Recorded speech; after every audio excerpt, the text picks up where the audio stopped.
toi, ça. Ouais. Moi, je dis ouais. Les amis, vous l'avez déjà vu un petit peu, là, vous avez vu son sourire dévastateur, le charme de l'Espagne présent sur cette chaîne YouTube dès aujourd'hui. On est avec un magicien qui a inspiré beaucoup de gens, avec lequel que j'ai eu l'occasion et j'ai eu la chance d'étudier au travers de différents DVD, d'un de ses livres également. Je suis très très content de pouvoir l'avoir parce que quelque part, je me sens très proche de lui, assez étrangement. On ne s'est jamais rencontrés, c'est la première fois qu'on se Bon. parle. Mhm. Et il y a pas mal de thèmes en lisant sa biographie et en fait, en m'y penchant d'un petit peu plus près pour faire cette interview, je me rends compte que je me sens très proche de cet homme qui est avec nous aujourd'hui, qui s'appelle Carlos Vaquera. Salut Carlos, comment ça va? Ben, tout va bien, Quentin, tout va bien. Puis je salue ceux et celles qui nous regardent. On espère passer un bon moment ensemble. Ça devrait aller. Je pense que pour commencer cette interview, la première des choses que j'aime faire, peut-être qu'il y a des gens qui ont cliqué ici et qui en fait ne te connaissent pas, qui ne savent pas qui Mhm. tu es. C'est Et possible. c'est possible. Alors, je t'invite à te présenter en quelques mots et puis après, on pourra aller dans le vif du sujet tout de suite. Alors, moi, je suis espagnol de naissance, de passeport, de cœur, mais belge d'adoption. Hein. J'ai quitté l'Espagne, enfin, mon papa a quitté l'Espagne pour, on va dire, s'échapper du régime franquiste. Il est arrivé en France, puis en Belgique. En Belgique, il est resté, puis il a appelé mon papa, il a appelé ma maman, mon frère et moi, et on est venu en Belgique le rejoindre. Et j'avais 1 an, en fait, quand je suis arrivé en Belgique. J'ai passé, en fait, la frontière dans le train. Et donc, on va dire que toute ma langue maternelle, c'est l'espagnol, mais la langue que je parle le mieux, je pense, même imparfaitement, c'est le français. Et puis, bon, voilà, moi, je voulais être prof de gym. Donc, ma première passion, ça a été les arts martiaux. J'ai commencé à 13 ans et demi et j'ai jamais arrêté jusqu'à aujourd'hui. Et puis, à 17 ans et demi, en fait, je rencontre dans ma classe un, enfin, un gars qui, lui, avait un copain. Son frère était magicien. Et ouais, et alors je me dis, ah, j'aimerais bien le rencontrer. Et ce magicien-là, c'était Christian Schellmann à l'époque. Hein. Ouais. Christian, donc je tape à sa porte. Et puis pendant 1 heure, il me montre des tours qui m'explosent le cerveau. Et là, je me dis, bon, ben, je vais acheter un bouquin et pendant toutes les vacances, je vais bouquiner ce bouquin. Et la chance a été que j'ai acheté Greater Magic de Hilliard. Donc, c'est un livre de 1938 qui a été traduit en français par Payot. Donc, la magie du. Je ne sais plus que. Je ne connais pas le titre en français, enfin bref. Et donc, j'ai étudié ce livre. C'était assez dur parce que quand tu commences la magie et que tu tentes de comprendre un tour, bah, tu mets 2 heures, même si le tour dure 2 minutes. Ah oui, oui. Et puis, si tu veux, bah ouais, c'est pas évident. Et puis après, si tu veux, ça a été un hobby qui est devenu une passion. Et puis, c'est devenu mon métier. À tel point que j'ai été le premier en Belgique à vivre professionnellement de la magie de proximité. C'était en septembre 84, je suis devenu socialement indépendant. Donc, bah voilà, ça fait plus de 36 ans que je vis de la magie et que la magie m'a ouvert beaucoup de portes puisque j'ai travaillé comme comédien au Rideau de Bruxelles, j'ai travaillé comme animateur de télé. Depuis 12 ans, je donne des formations d'entreprise sur la communication non verbale, les techniques d'influence. Par exemple, là, tu es en micro-fixation, mais tu n'es pas vraiment toujours en train de m'écouter, tu es en train de penser à des choses dans ta tête. C'est ton corps qui me dit ça, bien sûr. Hein. Alors, il faut savoir une chose, lorsqu'on décode le non-verbal, il faut à peu près 5 à 6 indices pour être sûr que le décodage soit correct. Donc là, je n'ai eu qu'un indice. Enfin bref. Très simplement, la microfixation, ça peut être ça. Bah voilà, là, par exemple, tu es en train de m'écouter. Mais dès que tu vas tourner la tête vers, enfin, la paume de ta main, si tu veux, elle va être vers toi, c'est que tu es en train de t'écouter. Alors, tu as un décalage finalement qui se passe dans ton esprit entre ce que je dis et ce que tu es en train de penser. Et la communication, c'est quelque chose de très compliqué parce que quand tu parles, tu peux gérer à peu près, si mes souvenirs sont bons, 600 mots à la minute. Mais quand tu penses, non, quand tu parles 150 mots à la minute, mais quand tu penses, tu peux gérer 3 fois plus de mots. Et c'est pour ça qu'on a toujours envie d'interrompre l'autre, parce qu'on a 1000 choses qui se passent dans nos têtes, tu vois. Et même moi, tu m'as posé une question, je suis déjà dans une autre direction, tu vois. Je te laisse filer, Enfin moi. bref, comment? Je te laisse filer, moi. Ok. Et donc, ben voilà, à 21 ans, je deviens professionnel. Et j'ai eu, si tu veux, ben j'ai quitté. Donc, il me restait 1 an pour être prof de gym, hein, parce que je voulais être prof de gym à l'époque. Et j'ai eu un regret, finalement, c'est de ne pas avoir terminé mes études. parce que je pense qu'un artiste ou un artisan, parce que je me considère plutôt comme un artisan qu'un artiste, c'est plus il aura une culture grande, plus son art va devenir riche. Et quand je vois des jeunes magiciens qui disent « Mais comment on fait pour devenir professionnel ?» Ils ont 15 ans, 16 ans, 17 ans. Je dis « Étudie, va à l'université, récolte un maximum d'informations sur plein de choses différentes que simplement l'illusion. Et tout ça va ressortir à travers ton art à un moment donné. » Donc voilà, donc chez moi, si tu veux, j'ai à peu près 3000 bouquins. Je te disais hors antenne, si on peut dire ça comme ça, Oui, que oui. j'ai pas de Wi-Fi, que j'ai pas de télévision, parce que j'estime que ce sont des directions d'attention qui te bouffent du temps.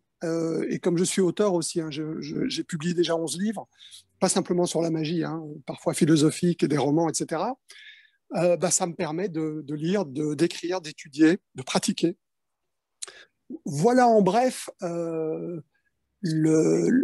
ouais, qui je suis. Personnage, quoi. Moi, Mm. c'est très très bien que tu aies parlé de tout ça parce que c'est symptomatique de quelque chose qui transpire chez toi, qui pour moi est l'intérêt de l'humain que tu as en face de toi. Et ça, que ce soit en termes de magie, en termes de philosophie, en termes d'écriture, peu importe, toi, ce qui t'intéresse, c'est l'autre. C'est le sentiment que j'ai, moi, en Bah, te voyant. ben merci, c'est un sacré compliment. Moi, je pense que la plupart d'entre nous aujourd'hui, bon, moi, je suis déjà plus ancien, hein, j'ai peut-être le double de ton âge, je ne sais pas Mais quel âge arrête, tu à as, mais 26, 27 ans, tu peux le dire, ça y est. voilà. Donc, si tu veux, moi, je suis vraiment de l'ancienne génération. Et aujourd'hui, les réseaux sociaux, etc., font que nous sommes plus dans le paraître humain que dans l'être humain. Et moi, ce qui me touche, c'est l'être humain. Dans un de mes livres qui s'appelle Inspiration, qui est plutôt philosophique, je disais, certains sont prêts à tout pour être dans la lumière et d'autres sont simplement lumineux. Et moi, c'est ça que je recherche chez l'autre, c'est la lumière qui est en lui. Alors parfois, la lumière, elle est très, très, très, très cachée. Hein, c'est un trésor, hein, c'est un trésor qu'il faut on va dire, creuser et puis découvrir. Et c'est ça qui est terrible. On est de passage sur cette planète. On sait pas, on connaît notre date de naissance, on connaît pas notre date de mort. Je sais que ça passe très très vite. Et moi, j'ai envie en fait de découvrir des émotions. J'ai envie de découvrir les trésors intérieurs des autres. Alors, j'ouvre une parenthèse parce que je m'intéresse beaucoup à l'alchimie et dans le langage des oiseaux, qui est donc le langage ésotérique des alchimistes, Oui, oui. le trésor, c'est le nombre 13 avec le mot or. Et 13 est un nombre très puissant puisque tu as Jésus-Christ et les 12 apôtres, hein, tu as les 13 cycles lunaires dans une année, tu as les 13 signes astrologiques, puisque le serpentaire, c'est le 13e, et je suis serpentaire. Et où se cache notre trésor? Le trésor se cache là où l'or loge. L'horloge, et quand tu vois une horloge, tu as 12 chiffres, et le 13e, il est au centre. Donc il est centré, il est silencieux, et il est immobile. Et quand tu prends toutes les philosophies ou toutes les religions de toute orientation qu'elle soit, ben, les maîtres sont quoi? Ils sont centrés parce qu'ils sont alignés, ils sont silencieux parce qu'ils sont en introspection et ils sont immobiles parce qu'ils sont en méditation. Et la boucle est bouclée. Et c'est ça qui est terrible, c'est que la majorité d'entre nous, ben, certains, on va dire certains, très jeunes découvrent leur trésor intérieur. Moi, j'ai eu cette chance-là vers 17 ans et demi. Et puis d'autres le mettent du temps. Et malheureusement, il y en a certains qui le découvrent jamais. Et c'est triste. Donc voilà, si on peut être des révélateurs, comme tu dis, des sources d'inspiration pour certains, en sachant que je ne détiens pas du tout la vérité, moi j'offre ma vérité, mais on a tous des filtres philosophiques, intellectuels, culturels, etc., qui font que notre réalité, elle est déformée. C'est pour ça que si tu prends un... Oui. Non, non, c'est parce que c'est ce qui me vient là, du coup, mes pensées, les 600 à la minute, euh, me fait dire que est-ce que ce fait-là que tu cherches à trouver la lumière chez les autres, est-ce que c'est pour ça que tu as fait de la magie? Ben, à vrai dire, je ne sais pas du tout pourquoi tu sais, enfin, je ne sais pas du tout. J'ai quelques idées. Hein. C'est vrai nous, en tant qu'artistes, on a envie d'être aimés, on a envie de séduire. Euh, donc, est-ce que c'était un moyen de séduire les autres? peut-être, mais bizarrement, je suis pas. Tu sais, on dit souvent les artistes ou les artistes sont souvent égocentriques. Ils aiment être dans la lumière, ils aiment se montrer. Bizarrement, je suis pas vraiment comme ça. Tu sais, j'ai été le précurseur de toutes ces émissions que tu vois aujourd'hui, comme à l'époque c'était Star Academy, The Voice, etc. Moi, j'étais le premier à être en prime time à la RTBF, où pendant 7 saisons, j'ai animé une émission qui s'appelait Pour la gloire. Et une anecdote d'ailleurs, Nikos Alagas, qui me rencontre à Bruxelles, me dit Ah, Carlos Vaquera. Et moi, je ne l'avais jamais vu de ma vie, donc je me suis dit Ah, il s'est peut-être inspiré de mes émissions pour faire Star Academy à l'époque. Mais en tout cas, c'est un chouette gars. Enfin, vraiment, j'ai bien aimé le personnage.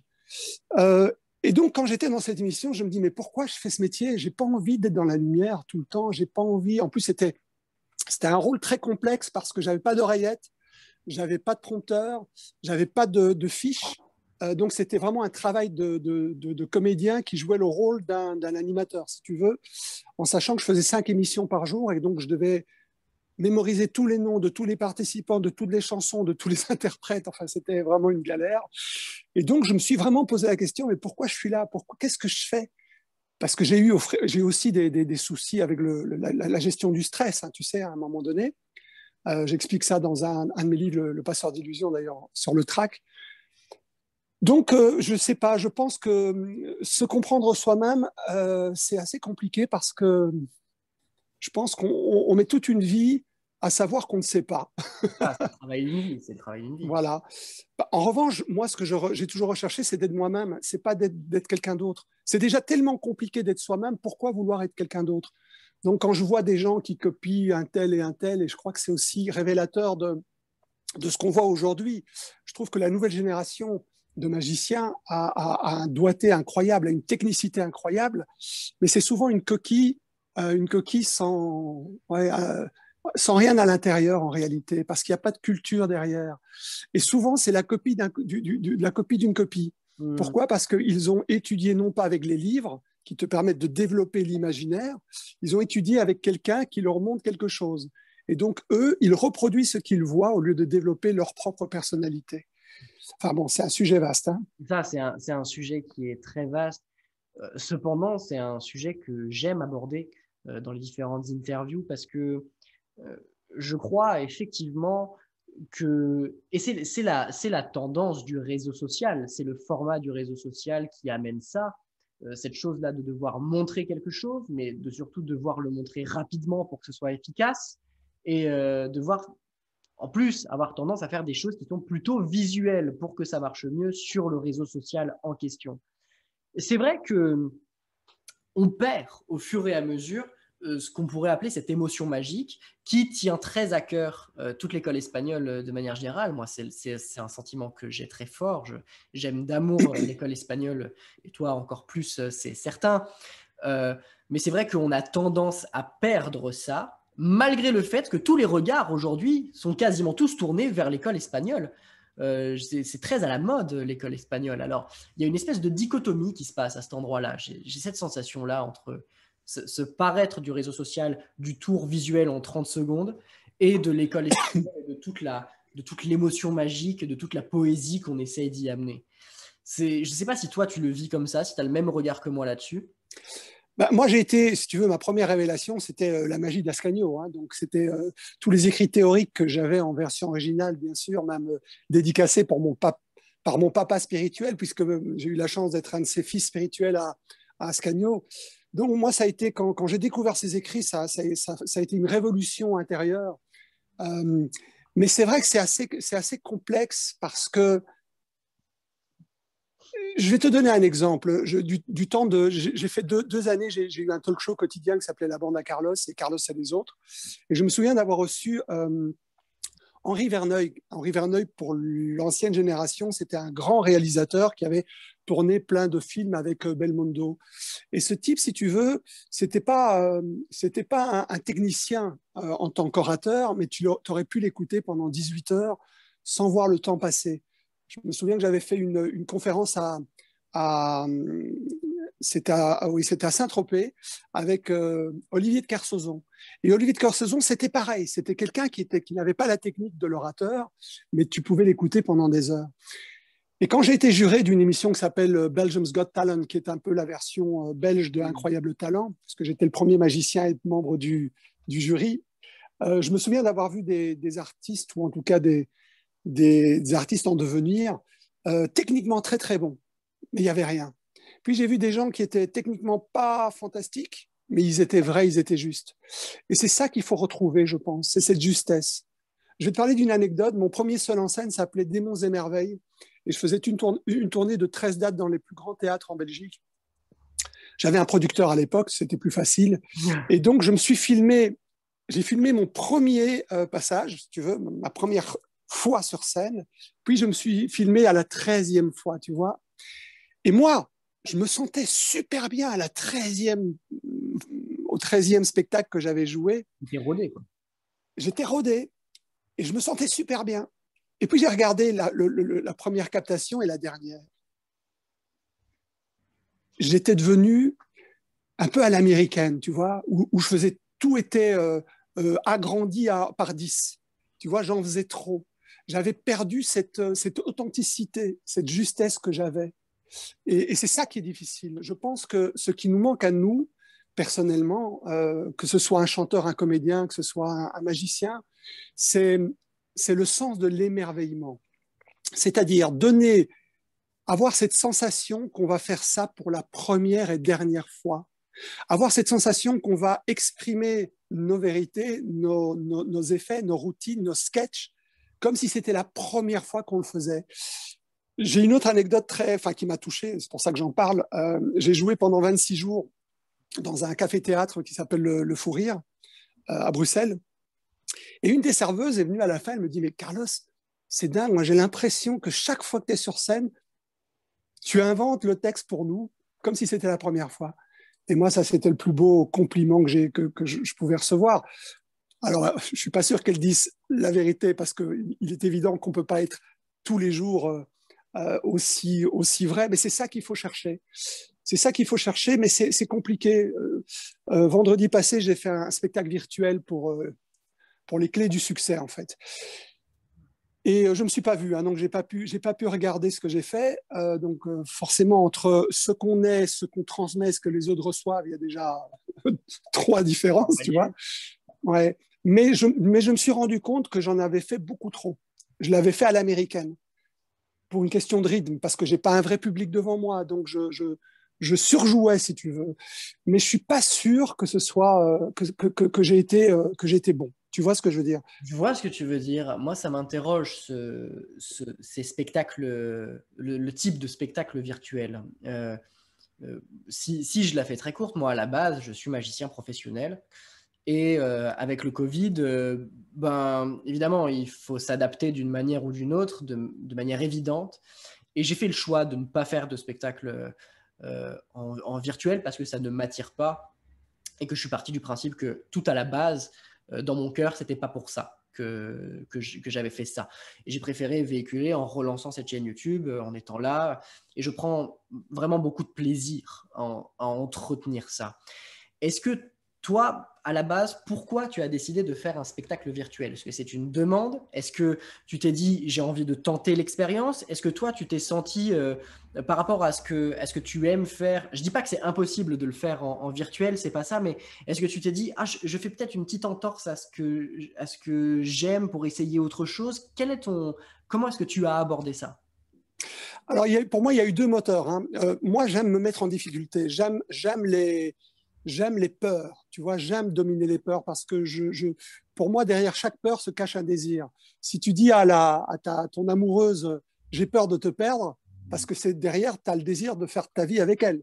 Donc, pour moi, une peur n'est pas un frein, c'est un moteur. Donc, j'aime me mettre en difficulté. Comme quand j'ai fait 12 passages au plus grand cabaret du monde, il y a des passages que j'avais jamais présentés en public, que j'avais jamais fait de ma vie. Ou d'autres passages où, justement, j'avais fait un défi, je m'étais lancé un défi en faisant un truc bateau que tout le monde connaît pour voir si j'arrivais à tromper Sébastien et les invités. Tu vois ce que je veux dire? Ouais. Et je l'ai fait. Alors, bon, enfin bref, ça, c'est des choses que je me lance personnellement. Donc, la première raison, c'était je ne connaissais pas les spectacles virtuels, je voulais le faire. La deuxième raison, c'est que c'était pas simplement un spectacle. Les clés du succès, si tu veux, c'est un échange, c'est un partage, où on tente d'apporter en fait des choses constructives dans la vie des autres, de ceux qui suivent en tout cas cette formation ou cette thématique. Donc, dans chacun des spectacles que je faisais, après, j'avais à peu près 45 minutes, 1 heure de questions-réponses avec les, les invités, quoi, avec les personnes qui étaient là. Avec bien sûr un maître de cérémonie qui était présent et qui, lui, lisait les questions et moi, je répondais. Et donc, ça m'intéressait. Parce qu'à partir du moment où on peut inviter, on va les appeler les téléspectateurs, hein, je ne sais pas comment les appeler, on peut les inviter à vivre une réalité différente de la vie quotidienne, ben quelque part, c'est les sortir un petit peu c'est les inviter dans une réalité non ordinaire, en réalité. Enfin, si tu me suis. Et donc, c'est ça que je... Attends, parce qu'il y a quelqu'un qui essaye de m'appeler en même temps, donc tu es toujours là? Je suis Oui, voilà. toujours là et tu es revenu, c'est bon. Voilà, parce il y avait un appel. J'espère qu'il ne va pas rappeler ou qu'elle ne va pas rappeler. Donc ça m'intéressait. En plus, j'ai rencontré des gens fantastiques, dont un chaman. Et donc, voilà, j'ai eu en main un objet rituel. Je crois qu'il a plusieurs millions, ou en tout cas milliers d'années, ou centaines de milliers d'années, et on est très peu à l'avoir touché. Donc, rien que le fait d'avoir accepté ce spectacle virtuel m'a permis de rencontrer des gens qui sortaient de l'ordinaire. Donc, je suis d'accord avec toi, rien ne remplacera le vrai public. Rien. En plus, je vais ouvrir une petite parenthèse. Tu sais, quand tu vois, par exemple, des magiciens qui vont montrer des techniques sur les réseaux sociaux, que ce soit un saut de coupe ou que ce soit des donnes, etc., c'est facile d'illusionner, entre guillemets, un œil fixe à ce moment-là qui n'a qu'une seule vision des choses. C'est pas pareil si c'était un public qui était en art de cercle autour de toi, par exemple. Mais d'un autre côté, il y a des choses qui, dans la vraie vie, bah, tu vas pouvoir tromper l'esprit des gens, mais en revanche, tu ne tromperas pas, tu ne vas pas tromper l'œil fixe qu'est la caméra. Tu vois? Donc voilà, moi j'aime bien jongler avec les deux, mais je suis d'avis avec toi que le public est irremplaçable. Évidemment. L'endroit où je disais, il y a plusieurs trucs au début de cette interview, je disais que je me sentais assez proche de toi sur plusieurs aspects. Moi, tout à la base, je suis comédien. J'ai fait mon conservatoire, j'ai fait mes trucs et tout, j'ai fait mes gammes.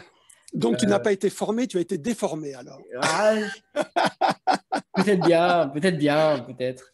J'ai adoré, j'ai adoré parce qu'en réalité, je me suis vraiment rendu compte à quel point le théâtre pouvait être un outil formidable au sein de la magie, et même le théâtre tout seul, mais au sein de la magie, à quel point le théâtre pouvait porter d'autres propos, mais pas nécessairement dans les mots, mais aussi, comme tu le disais, dans le corps et dans toutes ces choses-là. Je ne sais pas à quel point c'est important pour toi de ne pas faire que de la magie.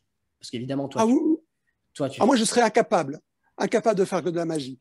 Tu sais, moi, je suis instructeur en défense personnelle, je donne cours de karaté, je prépare mon 6e dan que j'aurais dû passer au mois de juin, mais avec le Covid, ben, ce sera peut-être au mois de novembre. Donc, j'ai plein de passions. C'est pour ça que je me considère pas comme un artiste, mais comme un artisan. Et je ne serai jamais un génie de la magie comme pourrait l'être, comme l'est Juan Tamariz, par exemple, qui dort, qui rêve, qui pratique, tu vois, qui ne fait que ça. Moi, je m'ennuie. Tu vois, par exemple, j'ai travaillé pendant 3 mois, pendant 2 ans, j'ai travaillé au Théâtre Royal des Galeries, qui est un espace scénique exceptionnel où tu as des Jouvet qui sont passés par là. Enfin, c'est magnifique. Mais je m'ennuyais à un moment donné à faire pendant 3 mois le même rôle, à faire la même chose. Donc oui, moi, j'ai besoin d'une diversité. En revanche, quand Robert Houdin dit un magicien, c'est un comédien qui joue le rôle d'un magicien, je ne suis pas totalement d'accord. Je pense que, mis à part toi, peut-être, qui a justement acquis, si tu veux, cette base de travail en 4 ans de conservatoire, hein, c'est 4 ans chez vous, hein, j'imagine Ouais, aussi. en réalité, oui, c'est 4 ans de conservatoire, mais c'est plus 15 piges que j'ai fait, quoi. D'accord. Ouais. Ben voilà. Ben, tu vois, moi, j'ai pas de formation. Enfin, oui, j'ai fait un peu de théâtre, on va dire, avec un professeur, mais j'ai fait du théâtre professionnel par hasard ou par chance, mais j'ai fait 15 ans d'impro. J'étais dans l'équipe nationale belge, j'ai fait les championnats du monde à Montréal contre Jamel Debbouze, qui était dans l'équipe française. Et ça m'a apporté énormément une liberté que j'avais moins en magie. Parce que en magie, en fait, quand tu es ton propre metteur en scène, ton propre auteur, enfin, tu fais tout, quoi, logiquement, sauf si tu es aidé par, on va dire, des yeux extérieurs ou des directeurs d'acteurs. Et je pense que la magie est une séance, en fait, très où finalement il n'y a pas énormément d'improvisation. Tu connais effectivement ton texte, que tu peux prendre des libertés, bien sûr, sur ton texte. Tu n'as pas le quatrième mur, donc il y a un partage. Mais c'est quand même, il y a beaucoup de choses, si tu veux, à maîtriser. Et moi, je pense que la majorité des magiciens ne sont pas des comédiens. Euh, Tu sais, c'est comme si, par exemple, dans une de mes routines, je vais jouer le parrain. J'ai fait hey, Franco, close the door. Et les gens vont dire ah, il fait bien le parrain. Carlos fait bien le parrain. Ils vont pas dire c'est le parrain. La différence entre le comédien et le magicien, pour moi, le comédien va interpréter son rôle de l'intérieur vers l'extérieur. Le magicien, comme l'imitateur d'ailleurs, va travailler sur l'extérieur, pas à l'intérieur. Tu saisis la différence? Donc, quand tu vois, par exemple, Patrick Sébastien qui fait Jodassin, tu dis « Waouh, putain, il fait bien Jodassin ». Mais tu dis pas « c'est Jodassin ». Oui, Et je pense que, voilà, et je pense que la majorité mais vraiment la majorité des magiciens, mis à part peut-être Ricky Jay, par exemple, qui était un comédien extraordinaire, qui avait une vie intérieure extraordinaire. Bon, Steve Martin, qui est un comédien comique que j'adore, qui était magicien, en fait, à la base. Hein. Okay. D'ailleurs, si tu vas sur YouTube, il y a The Great Fly-In. Tu n'as jamais vu ça? Faites Steve Martin, The Great Fly-In. C'est exceptionnel. C'est vraiment exceptionnel. Voilà. Et donc, finalement, il y a une minorité d'entre nous qui possède cette base du jeu de l'acteur. Je me souviens d'avoir travaillé avec Abdullah Lafraise, je ne sais pas si tu le connais. Oui. Voilà. Ben voilà. Lui mélange vraiment le théâtre et la magie. Et ces univers-là m'intéressent. Mais finalement, au-delà d'avoir ces qualités de comédien, le travail de la voix, le travail de l'interprétation des émotions, le travail du corps, c'est pas important. Juan Tamariz, c'est pas un comédien. Et regarde quel artiste exceptionnel. Donc il n'y a pas une vérité, il y a des vérités. C'est vraiment, voilà, c'est assez complexe. Hein. En fait, je sais pas. Maintenant que tu me dis ça, ça me fait penser à quelque chose sur cette phrase qui disait que le magicien est un comédien qui joue le rôle d'un magicien. Peut-être qu'il ne parlait pas tant du personnage, de la façon d'incarner. Peut-être qu'il parlait du fait que on prétend avoir des pouvoirs et on prétend être magicien. Et peut-être que c'est en ce sens-là qu'il disait la phrase de c'est un comédien qui joue le rôle d'un magicien. Peut-être, je sais pas. Moi, je suis totalement d'accord avec toi. Pour moi, c'est ça. C'est comme le médecin qui joue le rôle d'un médecin avec sa blouse blanche, comme le flic qui va jouer le rôle du flic. Dans la vie de tous les jours, il ne va pas être pareil. Donc, c'est sûr qu'on interprète tous, on va dire, des rôles. Mais le fait d'avoir travaillé sa voix, le fait d'avoir travaillé tu vois, la gestion de l'espace, etc., pour moi, c'est une plus-value exceptionnelle. Quoi. Gigantesque, c'est clair. Donc, tu as eu raison de faire le conservatoire et d'utiliser cette formation-là pour apporter à ta magie ce que tout le monde n'est peut-être pas capable d'apporter. Je ne sais pas si j'apporte des choses que les autres ne sont pas capables d'apporter. J'essaie de faire mon petit bout de chemin et puis c'est tout ce que je fais. Au centre de tout ça se situe l'importance du mot, l'importance de la destination de la phrase, de l'intention de la phrase, de comment elle est construite et de qu'est-ce qu'elle veut dire et de comment elle résonne chez l'autre. Et de manière un petit peu plus générale, l'écriture, du coup, qui prend une place énorme. Là aussi, je te rejoins à 200%, mais je suis très curieux de savoir à quel endroit se situe l'écriture dans ta vie. Qu'est-ce qu'elle vient chatouiller? Pourquoi tu écris et d'où vient la pulsion d'écriture? Je vais d'abord parler des mots parce que c'est fondamental. Moi, je suis un adorateur des mots. Hein. J'aime les mots. Mais encore une fois, la langue française est très complexe parce que chaque mot renferme plusieurs réalités. Je vais prendre un exemple. Si par exemple, je prends le mot batterie, eh ben, pour un percussionniste, c'est pas la même chose que pour un chef coq, c'est pas la même chose que pour un électricien, c'est pas la même chose pour un garagiste, c'est pas la même chose pour un colonel d'infanterie. Et pourtant, c'est le même mot. Donc, chaque mot renferme un côté abstrait et un côté concret. Je prends un mot comme le cœur. Le côté concret, c'est un organe intérieur. Le côté abstrait, c'est le centre des émotions. Donc, chaque mot est important. Et je pense que nous, en tant qu'êtres humains, je ne parle pas maintenant en tant que créateur d'illusions ou mentaliste, on ne se rend pas compte de la portée des mots que nous transmettons aux autres.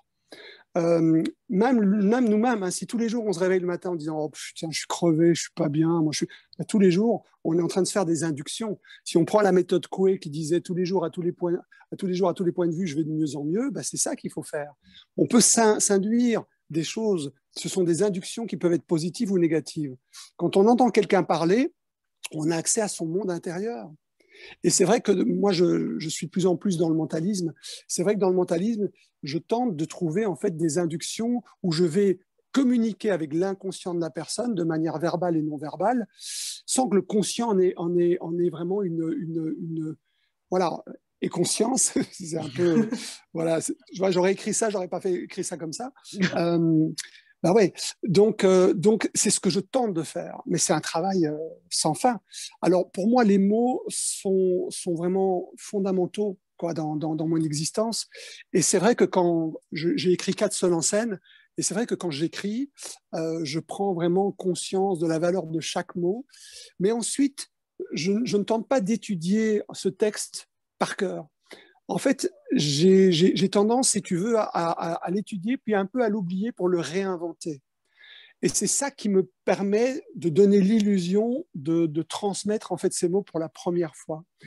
Mais je conseillerais à tout le monde, que ce soit pour de la magie de proximité ou que ce soit pour un spectacle ou la magie de salon, d'écrire tous vos routines, voilà, d'avoir cette prise de conscience du pouvoir des mots, parce qu'à la fin de l'écriture, tu deviens le maître de ce que tu as écrit. Et ensuite, de le transmettre de la manière la plus juste. Tu sais que tu sais, toi, en tant que comédien, par exemple, qu'il n'y a rien de pire qu'un comédien qui qui transmet un texte par cœur, où il n'y a pas d'émotion. C'est de l'automatisme. Voilà, c'est de l'automatisme. Et c'est ça, il faut lutter contre ça. Même si on a travaillé pendant 30 000 heures une routine, il faut donner l'illusion que c'est la première fois qu'on travaille. D'où le fait que moi, par exemple, je prends toujours l'habitude de travailler, par exemple, avec des jeux de cartes totalement différents, textures différentes, conditions différentes, des vieux, des moins. Et parfois, quand les cartes sont vieilles, c'est plus difficile parce qu'elles collent, parce qu'elles sont pas.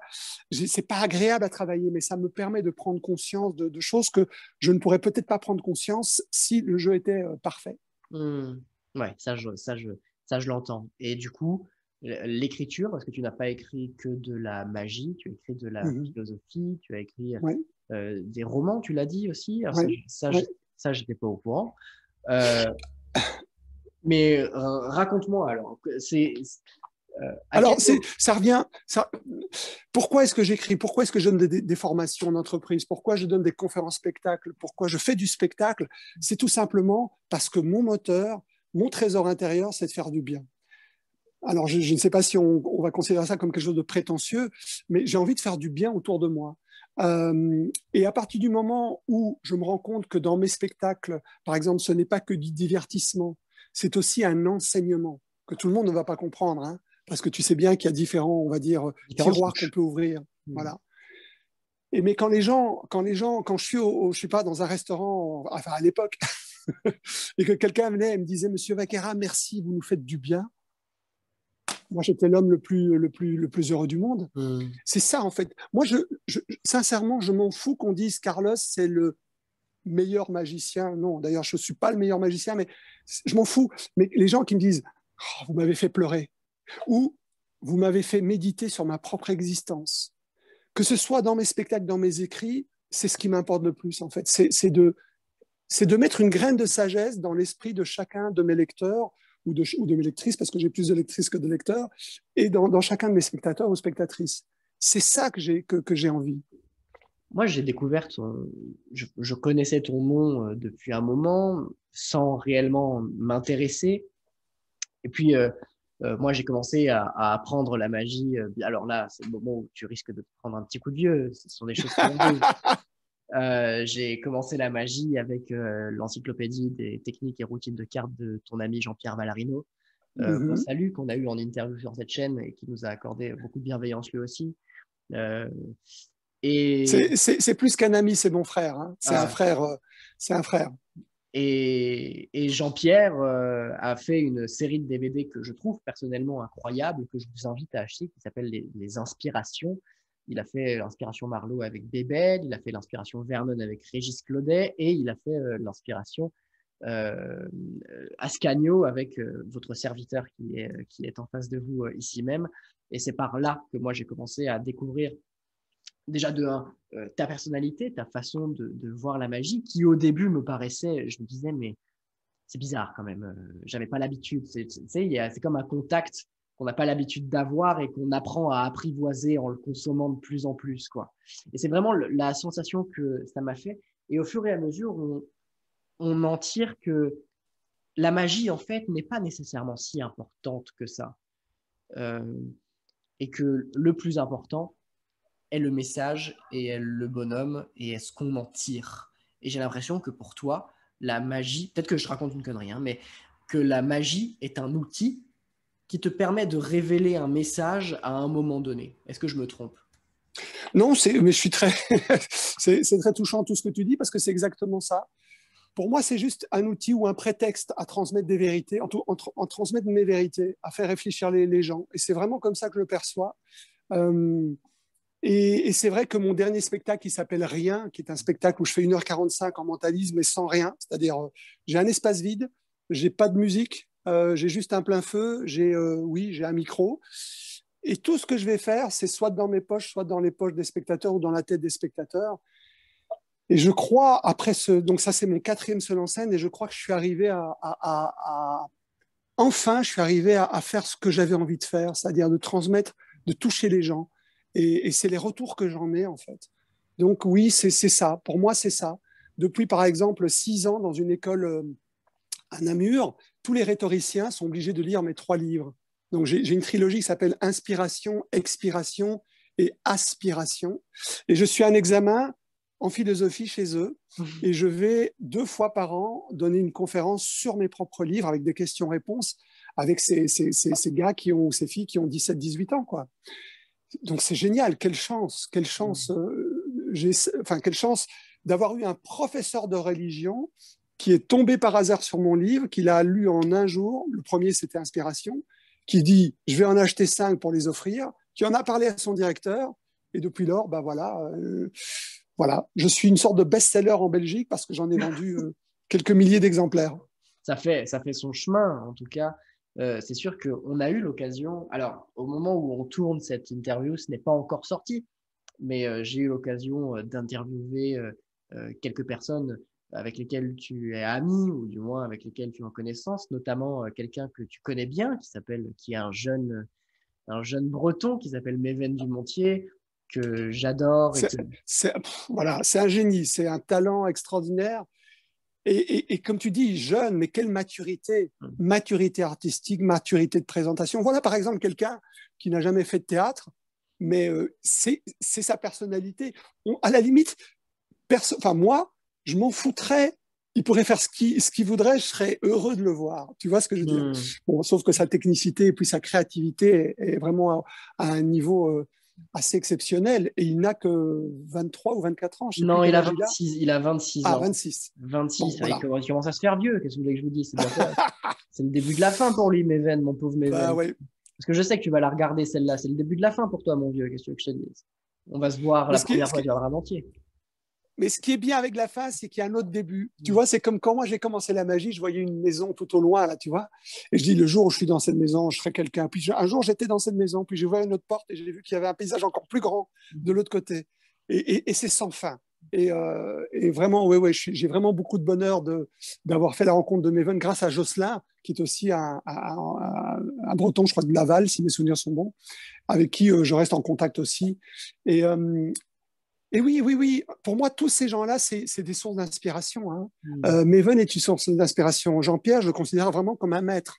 Je pense qu'il y a une qualité artistique en France et partout dans le monde. Attention, hein, il n'y a pas qu'en Espagne. Hein, en Belgique, il y a des très très bons magiciens, enfin partout. Partout. Moi, enfin, de l'œil qu'il y a aujourd'hui, l'école anglaise,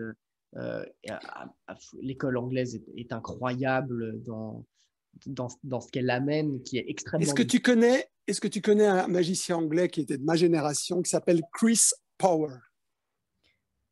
Powell. Non, Power. P-O-W-E-R. Chris Power. Eh ben merde, putain, Carlos, non. Eh ben, regarde-le. Regarde-le, ce mec est exceptionnel. Exceptionnel. Alors lui, il a un toucher, il a un rythme, tout est en lenteur, tout est fantastique. Je suis aussi fan de lui qu'un autre qui, pour moi, et qui n'est pas un professionnel, mais qui était comme Ascanio, avocat, c'est Guy Hollingworth, par exemple, qui est un génie exceptionnel. Donc voilà. Ben voilà, tu vas découvrir Chris Power, tu vas voir, c'est magnifique, c'est magnifique. Alors, c'est vrai que j'aime à recommander des livres sur cette chaîne YouTube plutôt que des DVD, même si c'est vrai que pour commencer la magie, eh ben, il faut quand même aller chercher la volonté d'acheter le livre tout de suite. Ça peut coûter rapidement 80 €, 90 €. C'est des investissements, mais c'est des investissements qu'on fait pour soi, je crois. Si demain, quelqu'un venait te voir en te disant « Écoute, j'ai très envie de faire de la magie et j'aime beaucoup ton style et j'aimerais bien, sans te copier, essayer de me rapprocher au maximum de ton style », quel est le livre que tu me dirais de lire pour commencer ce chemin-là? Alors moi, alors bien sûr, il existe malheureusement pas en français, il existe en espagnol et en anglais. C'est la Magia de Ascanio, la magie d'Ascanio volume 1. Pour moi, c'est... Tu sais, en magie, tu as l'école primaire, puis tu as l'école secondaire, je ne sais pas si ça se dit en France, l'école secondaire. Voilà, puis tu as, on va dire, l'université, et puis après, tu peux avoir les doctorats, etc. La magie d'Ascanio, c'est ce qu'il y a de plus haut. Il est pour moi aussi fort que le dernier livre de Juan Tamariz, qui s'appelle en français, c'est l'arc-en-ciel, je ne sais pas comment ils l'ont appelé. L'arc-en-ciel magique, je crois. Voilà, l'arc-en-ciel magique. C'est un livre d'une profondeur, mais pas facile à lire, hein, parce que moi, quand j'ai commencé les 60 premières pages, je me dis, mais où il va? Et au fur et à mesure que je lisais, je disais, c'est génial. Tu sais, c'est comme Le Petit Prince. Je crois que tu le lis, quand tu le lis à 20 ans et que tu le lis à 30 ans et à 40 ans, tu découvres de nouvelles choses. Et ces livres-là, là on parle de livres théoriques, hein, bien sûr, sont des livres, mais qui peuvent vous ouvrir votre esprit et vous révéler en fait des choses que vous aviez peut-être en vous sans vous en rendre compte. C'est exceptionnel, vraiment exceptionnel. Donc, si on parle de théorie, c'est vraiment les livres que je conseillerais de lire. Mais je crois que si on s'attache vraiment à ce que dit Carlos, c'est que peu importe le tour que vous faites en réalité, parce que c'est pas le plus important et que c'est peut-être effectivement les livres qui vont vous parler de théorie, les livres qui vont vous parler indirectement de philosophie, qui vont vous parler de vous, qui vont vous aider le plus à vous renseigner sur le chemin que vous êtes peut-être censé, si vous êtes censé faire quelque chose, prendre en magie. C'est qui tu es qui est important, c'est pas ce que tu fais. Maintenant, si on parle de livres pratiques, parce que je vais aller jusqu'au bout, moi je conseillerais vraiment les livres de Roberto Giobbi, hein, l'école magique, c'est l'école magique. Les cours de cartomagie moderne. Ah, les cours de cartomagie moderne de Roberto Giobbi sont fantastiques pour tous ceux qui s'intéressent de près et de loin à la cartomagie. Après, tous les autres Secret Agenda, etc. En fait, tout ce qu'écrit Roberto, de toute manière, ça vaut vraiment la peine de le lire. Et puis, je voudrais ouvrir une petite parenthèse pour des livres qui, moi, m'ont touché quand j'étais plus jeune, difficiles à trouver aujourd'hui, comme Cardigest. Cardigest, eh bien, de Daniel Rod. Pour moi, c'était un des les livres les plus puissants que j'avais lus à l'époque, parce que chaque routine était exceptionnelle. Et puis tout ce qu'il a fait, Magie sur Imaginaire, plus Secret, Secret, il y a des petites perles dans ces livres-là. Alors malheureusement, on n'a pas vraiment encore de livre de Bebel, mais j'espère que ça va sortir bientôt, parce que voilà encore un autre personnage exceptionnel qu'il faut absolument étudier. Il est génial. La dernière fois que j'étais à Paris, on a passé un moment ensemble. Et je lui avais dit comme ça, tu sais, Bebel, le jour où tu vas simplifier ta magie, tu vois, ça va être beaucoup, beaucoup plus fort. Parce que souvent, c'est des effets qui sont assez... Enfin, il faut suivre, quoi. C'est complexe. Et en fait, pardon ? C'est complexe, Bebel. C'est complexe. Mais en fait, non, parce que ce qu'il fait dans la rue et ce qu'il fait, on va dire, pas pour les magiciens, mais pour le public, on va dire, normal, c'est exactement ce que moi, j'aimerais qu'il fasse pour les autres. Mais je pense que il y a quand même cette envie de montrer quel est son niveau. Parce que n'oublions pas que l'art de la magie, c'est quoi ? C'est l'art de l'invisibilité. On est les seuls à prétendre faire des choses difficiles, mais en montrant au public que c'est facile. Parce que si le public pense que c'est compliqué ce qu'on fait, c'est pas intéressant. Ouais. La magie doit être naturelle. Donc c'est quand même assez complexe. C'est comme les tricheurs. Moi j'ai fréquenté quelques tricheurs professionnels à l'Escorial par exemple. Eux aussi, ce sont des techniciens qui sont hors pair, mais ils peuvent pas montrer leur talent digital, on va dire. Enfin bref, donc c'est un peu, c'est assez paradoxal en fait à notre métier. Bebel, vous pouvez le voir sur YouTube, hein, vous tapez. Il y a également l'interview de Bebel qui est disponible sur ma chaîne, hein, qui est l'interview qui a le mieux marché, les amis. Merci beaucoup pour cette interview. C'est normal, Bebel c'est un sacré nom dans le monde de la magie. Et puis il y a des nouveaux magiciens qui apparaissent. À Toulouse, il s'appelle Yasmine, c'est ça ? Ça te dit quelque chose ? Ça te parle ? Non. Alors, je pense que tu peux le trouver sur Facebook aussi, Yasmine, mais j'ai oublié son nom de famille. Écoute, c'est un mélange entre Bebel et Maven. Il a vraiment tout assimilé d'eux, et c'est costaud, hein, vraiment. Hein, vraiment. Et un chouette... des belles personnalités, tu vois, comme Maven, il n'est pas égocentrique, enfin vraiment des gens accessibles. Donc la marque des grands. Bon, en fait, tu viens de me répondre. La question suivante que je pose de manière triviale toujours, c'est un magicien en ce moment qui te met sur le cul. Mais je crois que tu viens de répondre à la question sans... Il y en a plein. Il y a, outre ceux qu'on vient de... Tu sais, quand tu prends l'émission Full Us, de Penn and Teller, moi je vois des mecs. Il y en a un par exemple que j'adore actuellement, qui est une sorte de japonais mais qui vit aux États-Unis, alors j'ai oublié son nom, mais qui a un comique de situation, une technique incroyable alors qu'il a des toutes petites mains. C'est Takahashi, c'est ça ? C'est possible que ce soit lui, avec des lunettes comme ça, un peu rondouillard. Avec un chapeau de cow-boy. Ouais. C'est un élève de Leonard Green. Ah ben voilà. Takahashi. Exceptionnel. Bon, Leonard Green, exceptionnel. Il y en a tellement. Hein. On va dans le domaine de la tricherie. On a Jean-Jacques Sanvert, on a Bernard Bélis. On va dans le domaine de la tricherie. Il y a un ami à moi qui est exceptionnel, qui s'appelle Olivier Cave. Je ne sais pas si ça te parle. Enfin, il ne me connaît pas. Je connais son nom, hein, Olivier Cave. Ben voilà. Regarde ce qu'il fait, c'est exceptionnel. J'avais écrit et présenté une sorte de... Comment est-ce qu'on va appeler ça ? Voilà, je trouve pas le mot, une sorte de road movie entre guillemets sur les tricheurs et les magiciens qui s'appelait Poker Révélation Intime, et c'était un de mes invités avec Bernard Billis et aussi bien sûr Jean-Pierre Valarino. Parce que j'ai bon, c'est bon, t'inquiète pas, y a pas de problème. J'ai plein de messages qui arrivent, donc j'essaye de les éliminer, sinon je te vois plus. Voilà, maintenant, moi j'ai eu la chance de voir à l'Escorial Derek Del Gossio.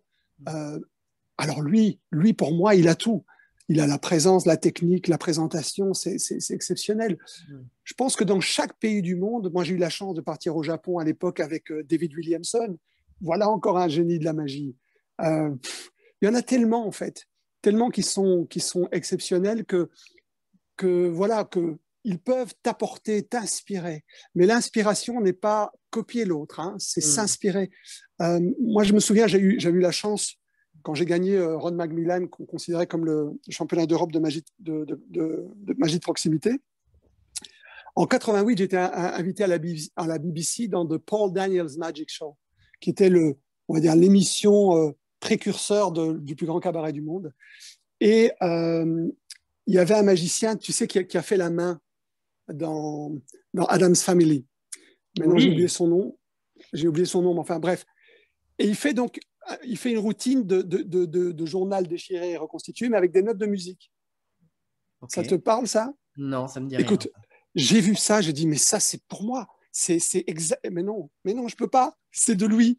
Donc, j'aurais voulu m'inspirer de cette idée parce c'était magnifique, c'était poétique, c'était fort, c'était construit, c'était tout. Mais donc, il y a des choses qui sont tellement bien faites que je peux même pas m'inspirer, en fait. C'est tellement idéal. Par contre, oui, je vais m'inspirer d'une idée, je vais m'inspirer de différentes choses. Et même d'un magicien débutant, je peux m'inspirer. On peut s'inspirer de tout le monde, en fait. La seule chose qu'on ne doit pas faire, c'est copier le texte. Ça, c'est pas bien. Logiquement, il y aurait des droits d'auteur, comme en théâtre. Et il y a, parce qu'on arrive doucement au bout de cette interview, et c'est vraiment un bonheur. Il faut que cette série d'interviews continue, je crois. Oui. Je crois qu'il faut. Oui, non, pas je crois, parce que le verbe croire, c'est fragiliser sa foi. Si je dis, Quentin, je crois que tu as raison. Non, tu as raison ou tu as tort. Bon, alors c'est comme le verbe essayer. Essayer, c'est s'injecter le virus de l'échec. Un gagnant ne va pas dire, je vais essayer de gagner. Alors, il faut que cette série d'interviews continue. Oui. C'est la raison pour laquelle, si tu pouvais me mettre en contact avec quelqu'un pour que toute cette série puisse continuer, tu pourrais me mettre en contact avec qui? Avec plein de monde. Moi, je ne connais pas la liste. Bon, Roberto Giobbi, ça t'intéresse? Roberto Giobbi, ça m'intéresse. Ben voilà, Roberto est un ami. On parlait d'Olivier Cave. Olivier Cave, c'est un mec qui a une connaissance historique de la tricherie et aussi non seulement des livres, des matériaux. Donc, il y en a plein. Daniel Roth, je connais très très bien aussi. Enfin, il y en a plein. En tout cas, en Espagne, le problème, c'est que les Espagnols ne parlent pas tous le français. Donc, ça, c'est un peu plus complexe. Tamaris parle français. Ouais, Juan. Alors, Juan, tu sais, pour le joindre, tu le joins via sa secrétaire, et puis il va t'appeler 1 mois et demi ou 2 mois après. C'est assez complexe. Juan, je ne peux pas te le promettre, mais dès qu'on coupera l'interview, je t'enverrai les. Enfin, je vais d'abord joindre Roberto, Olivier et Daniel et leur voir si je peux les mettre en contact avec toi. Tu vois, ce que je préfère, d'abord leur poser la question. Bien sûr, mais évidemment. Oui, formidable. Et Roberto est quand même quelqu'un qui a, si tu veux, tu vois, ces 2 maîtres, c'est Ascanio et Tamaris quand même, tu vois. Il a quand même cet esprit allemand, donc au niveau de l'étude de la magie, de la pratique. Parce que n'oublie pas, Ascanio disait que la pratique de la magie, c'était 7 étapes. Hein. La première, c'était l'étude, puis c'était la pratique, puis c'était la correction, puis c'était la pratique corrigée, puis c'était l'assimilation, puis c'était, si mes souvenirs sont bons, c'était... bon, le 6e, j'ai oublié, et le 7e, bien sûr, c'est la perfection. Mais je ne crois pas à la perfection. Personnellement, je pense que, puisque la perfection n'existe pas, tâchons d'être heureux sans elle. Et si j'utilise une métaphore, pour moi, la perfection, c'est cette étoile que tu vois, tu sais, tout là-haut, tu la toucheras jamais. Mais elle va t'indiquer le bon chemin pour aller là où tu dois aller, tu vois. Et je pense que c'est une erreur de vouloir être parfait. Parce que moi, je voulais être parfait quand j'ai gagné, par exemple, le premier prix à Las Vegas. Tu n'étais peut-être même pas né. J'ai pas dormi de la nuit. Tellement j'avais le stress, quoi. Parce que je voulais être parfait. Et le jour où j'ai accepté d'être imparfait, si une carte tombait, ça tombait. Non seulement je me suis rapproché de mes spectateurs, mais en plus, mon niveau de stress, au lieu d'être à 80%, il était à 30%. Tu vois? Donc, ne cherchez pas la perfection. Soyez vous-même, parce que vos imperfections peuvent être des qualités. Moi, j'avais une copine, elle avait un léger strabisme, c'était une imperfection, mais qu'est-ce qu'elle était mignonne. Donc, voilà. Bon, les amis, ça fait beaucoup d'informations. à digérer, que ce soit pour moi comme pour toi qui regarde certainement cette interview et qui en est jusque-là. Euh, j'ai envie de te dire que si tu as un mot pour conclure cette interview, que tu as envie de dire un dernier quelque chose, parce que je vais te libérer, je sais que tu as un rendez-vous juste après, et ben, fais-le. Et puis ensuite, moi, je conclurai cette interview comme à l'accoutumée. Bah écoute, le mot, on en a déjà un peu parlé, ce serait émerveillement. Émerveillement pour deux raisons. Parce que nous transmettons l'émerveillement aux autres, mais surtout parce que je pense qu'il faut d'abord penser à soi avant de penser aux autres. Je me souviens, j'avais reçu Annie Cordy, qui était une grande dame, hein, dans une de mes émissions, et elle me disait, et je lui disais, mais vous savez, moi, quand j'écris quelque chose, quand je fais un spectacle, je le fais pour moi, et après, je tente de le transmettre aux autres. Et elle m'a répondu, mais vous n'y comprenez rien, jeune homme. J'étais jeune à l'époque. Et elle me dit, non, c'est pour les autres qu'il faut travailler. Moi, je ne suis pas d'accord du tout. Moi, je le fais pour moi. Ensuite, je tente de le transmettre le mieux possible pour que les autres aiment, bien sûr, ce que je fais. Mais je ne vais jamais baisser mon pantalon pour être dans la mouvance ou pour séduire ou pour être dans la lumière. Je tente d'être authentique et je pense qu'en étant authentique, le sens de l'émerveillement, parce que c'était ça l'important, c'était de vouloir en fait transmettre nos effets, même si ça fait 30 ans qu'on les fait, ou 20 ans, ou 10 ans, comme si c'était la première fois. Donc l'émerveillement, on peut le voir d'un côté face publique et de l'autre côté, donc côté cour et côté jardin, on peut le voir des deux côtés. Donc je terminerai avec émerveillement. Les amis, pour nous, cette interview se termine doucement. Merci beaucoup, Carlos, pour ton temps, pour ta bienveillance. Un plaisir. C'était un réel plaisir et un réel bonheur d'échanger avec toi. C'est la première fois qu'on se parle et je suis très heureux de l'avoir fait, vraiment, sincèrement. Pour nous, vous savez qu'il y a une interview toutes les 3 semaines sur cette chaîne YouTube. Et l'interview qui vient dans 3 semaines, c'est l'interview d'Éric Leblond, qui est géniale, que vous allez adorer également. Moi, je la tourne demain, donc je vous dis qu'elle est géniale, mais en réalité, j'en sais rien. Elle sera géniale. Elle sera géniale, c'est sûr. Un élève à Jean-Pierre Valarino, d'ailleurs. Pour les quelques personnes qui ont cliqué sur cette interview, qui ont vu le nom de Carlos Vaquera dans le titre, mais qui ne connaissent pas ma gueule, il se trouve que moi, je m'appelle Quentin Métainier, je suis magicien. Du moins, je fais ce que je peux pour l'être et je fais ce que je peux surtout sur cette chaîne YouTube pour servir l'art magique à l'échelle à laquelle je peux le faire, si tu veux. C'est pour ça que si on a envie que cette échelle grandisse, si tu es d'accord avec ce que je suis en train d'essayer de faire sur cette chaîne YouTube, je t'invite à t'abonner pour que cette communauté puisse grandir, mais également à commenter cette vidéo si tu as des interrogations. Je suis sûr que Carlos ira jeter un œil dans les commentaires à la sortie de la vidéo pour répondre à des questions. Alors, oui, moi d'abord, je vais m'abonner à ta chaîne parce que je ne l'avais pas encore fait. Donc, je vais m'abonner à ta chaîne. Je vais regarder effectivement ce qu'il y avait précédemment. Et je le dis en toute sincérité, oui, tu fais du bien à la magie. Oui, tu fais penser ceux qui nous regardent. Tu vas les faire méditer sur plein de choses. Ils vont peut-être découvrir Chris Power, comme toi d'ailleurs. Et tu vas voir que tu vas tomber sur ton derrière. Donc voilà, continue comme ça, tu fais ça très très bien, ça se fait en toute convivialité, en authenticité, c'est ça qui est chouette. Et puis que le bonheur vous accompagne, toi et tous ceux qui nous ont regardés. Les amis, pour nous, on se dit à la semaine prochaine, même si ce n'est pas une interview, je sais que tu resteras. Salut Carlos, merci beaucoup. Ciao, ciao. Ciao.